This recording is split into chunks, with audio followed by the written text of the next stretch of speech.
अस्सलामु अलैकुम। हम कुर्बानी क्यों देते हैं?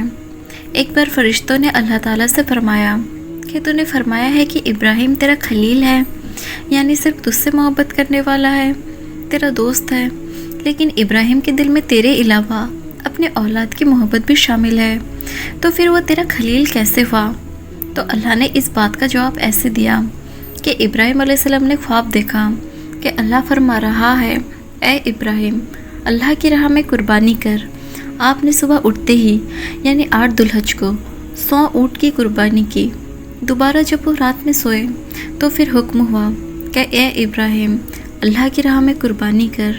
तो आपने सुबह होते ही यानी 9 दुल्हज को 200 ऊँट की कुर्बानी की। फिर जब रात में सोए तो फिर ख्वाब आया कि ए इब्राहिम, अल्लाह की राह में कुर्बानी कर। अब आपने अल्लाह से फरमाया, ए मेरे रब, तू मुझसे किस चीज़ की कुर्बानी चाहता है? तो फरमाया गया, जो तुझे सबसे ज़्यादा अजीज़ हो, जिसे तू सबसे ज़्यादा मोहब्बत करता हो, तो वो कुर्बान कर। आप समझ गए कि आपसे आपके बेटे इस्माइल अलैहिस्सलाम की कुर्बानी का सवाल किया जा रहा है। आपने बिना सवाल और शिकवा किए सुबह उठते ही अपनी बीवी हाजरा से फरमाया कि अपने बेटे को तैयार कर दो, आज उसके बहुत बड़े दरबार में एक बादशाह के यहाँ दावत है। माँ ने अपने बेटे को सजा कर खुशबू वगैरह लगाकर रवाना किया। घर से निकलते वक्त आपने एक छुरी और रस्सी अपने साथ ले ली और मीना की तरफ रवाना हुए। जब शैतान ने देखा कि इब्राहिम अपने रब के हुक्म की पैरवी कर रहे हैं तो उसे बर्दाश्त न हुआ, तो उसने अपना काम शुरू किया बहकाने का।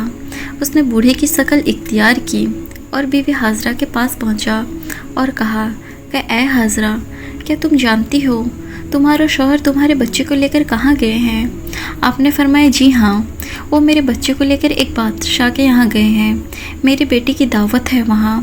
तो शैतान ने आपसे कहा कि नहीं, वो तुझसे झूठ बोल कर गया है, वो तो तेरे बेटे को जबह के लिए लेकर गया है। तो आपने फरमाया, कोई बाप ऐसा करेगा क्या अपने ही बच्चे को जबह? तो शैतान ने कहा, हाँ, क्योंकि उसे अल्लाह ने हुक्म दिया है।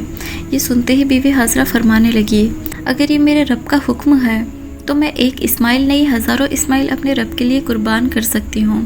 अल्लाह अकबर। जब शैतान का बीवी हाजरा पर कोई असर ना हुआ तो वो पहुँचा हज़रत इस्माइल अलैहिस्सलाम के पास, जिनकी उम्र मुबारक अभी 7 साल की है। शैतान ने आपसे फरमाया कि आपको पता है आपके वालिद आपको किधर लेकर जा रहे हैं? तो आपने फरमाया, बिल्कुल, मेरे वालिद मुझे एक बादशाह के यहाँ दावत पर लेकर जा रहे हैं। तो शैतान कहने लगा, नहीं, तुम्हारे अब्बू तुमसे झूठ कह रहे हैं, ये तो तुम्हें जबा करने के लिए ले जा रहे हैं। आपने फरमाया, कोई बाप ऐसा क्यों करेगा भला अपने ही बेटे के साथ? तो शैतान ने कहा, क्योंकि तुम्हारे वालिद को अल्लाह ने हुक्म दिया है तुम्हारी कुर्बानी का। ये सुनते ही 7 साल के बच्चे ने कहा, अगर ये मेरे रब का हुक्म है तो मैं खुशी खुशी कुर्बान हो जाऊँगा। जब शैतान यहाँ भी हार गया तो आखिर में वो पहुँचा इब्राहिम अलैहिस्सलाम को बहकाने में। उसने आपसे कहा कि ए इब्राहिम, सिर्फ एक ख्वाब की बुनियाद पर तुम अपने ही नन्हे से बच्चे को कुर्बान कर दोगे? ये ख्वाब झूठ भी तो हो सकता है।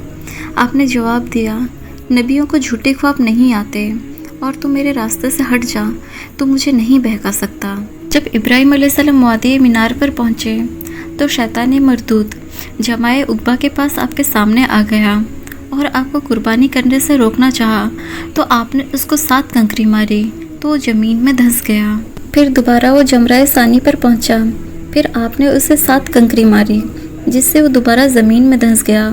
तीसरी बारी वो जमराए कुबरा पर पहुंचा तो आपने उसे फिर 7 कंकरी मारी जिससे वो ज़मीन में धंस गया। इब्राहिम अलैहिस्सलाम का शैतान को यूँ कंकरी मारना अल्लाह को इस कदर पसंद आया कि अल्लाह ने क़यामत तक का हाजियों को हुक्म दिया कि भले ही वहाँ पर शैतान ना हो, लेकिन तीनों जमरात को कंकरी मारनी है। ये सुन्नत इब्राहिम अलैहिस्सलाम है और इसे क़यामत तक ज़िंदा रखनी है।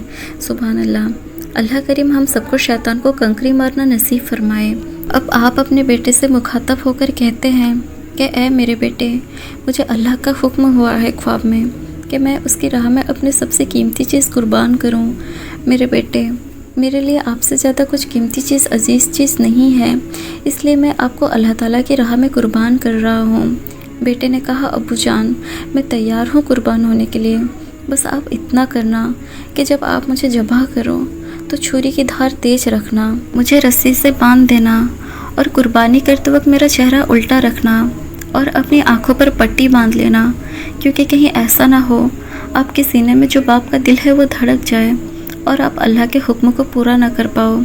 اور یہ کرنا ابو جان، مجھے ذبح کرنے کے بعد میری امی جان کو اس کی خبر نہ دینا، کیونکہ وہ ایک ماں ہے اور کوئی بھی ماں یہ برداشت نہیں کر پائیں گی، میں انہیں تکلیف دینا نہیں چاہتا۔ ابراہیم علیہ السلام نے اپنے بیٹے کی بتائی ہوئی باتوں کے مطابق آپ کو ذبح کرنا شروع کیا۔ جیسے ہی آپ نے چھری چلائی، چھری نہ چلی، جس کی وجہ سے آپ اور آپ کے بیٹے دونوں رونے لگے، کہیں اللہ ہم سے ناراض تو نہیں ہو گیا ہے، کوئی بات اللہ کو ناپسند تو نہیں گزری۔ آپ نے دوبارہ کوشش کی، تب بھی چھری نہ چلی، جس کی وجہ سے آپ کو غصہ آیا اور آپ نے چھری ایک چٹان پر غصے سے پھینکی، جس کی وجہ سے چٹان 2 ٹکڑے ہو گئے۔ آپ نے چھری سے کہا، تو نے پتھر کے 2 ٹکڑے کر دیے تو میرے بیٹے کی نازک سی گردن پر کیوں نہ چلتی؟ اللہ کے حکم سے چھری بول اٹھے اور کہنے لگی، اے ابراہیم، اللہ کے ایک حکم سے تیرے لیے آگ گلزار کر دی گئی۔ میں تیرے بیٹے پر نہ چلوں، اس کے لیے اللہ نے مجھے 70 بار حکم دیا ہے کہ میں تیرے بیٹے پر نہ چلوں۔ سبحان اللہ۔ یہ منظر دیکھ کر فرشتے بول اٹھے، بے شک ابراہیم اللہ کے خلیل ہے، سچے دوست ہے۔ اس کے بعد اللہ نے جبرائیل علیہ السلام کو ایک جنتی دمبا لے کر بھیجا اور کہا، اسماعیل کی جگہ اسے رکھنا۔ جب تیسری باری آپ نے چھری چلائی تو چھری چل گئی اور آنکھوں سے پٹی ہٹائی تو دیکھا دمبا ذبح ہوا ہے اور اسماعیل علیہ السلام کھڑے ہوئے ہیں۔ یہ دیکھ کر جبرائیل علیہ السلام نے کہا، اللہ اکبر۔ اسماعیل علیہ السلام نے کہا، لا الہ الا اللہ واللہ اکبر۔ اور ابراہیم علیہ السلام نے کہا، وللہ الحمد۔ صدا آئی، اے میرے خلیل، تیرا امتحان ہو گیا، تو امتحان میں کامیاب ہو گیا اور اس کی جگہ جانور ذبح ہوا، اور یہ قربانی قیامت تک کے لیے تیری سنت اور یادگار بنا دی گئی۔ آپ کی اس قربانی کو اللہ نے قرآن پاک میں یوں بیان کرتا ہے، تو جب ان دونوں نے ہمارے حکم پر گردن رکھی اور باپ نے بیٹے کو ماتھے کے بل پر لٹایا، اس وقت کا حال نہ پوچھ، اور ہم نے اسے ندا فرمائی کہ اے ابراہیم، بے شک تو نے خواب سچا کر دکھایا، ہم ایسا ہی صلہ دیتے ہیں نیکوں کو۔ بے شک یہ روشن جانچ تھی، اور ہم نے ایک بڑا ذبیحہ اس کے فدیہ میں دے کر اسے بچا لیا، اور ہم نے پچھلوں میں اس کی تعریف باقی رکھی۔ سلام ہو ابراہیم پر۔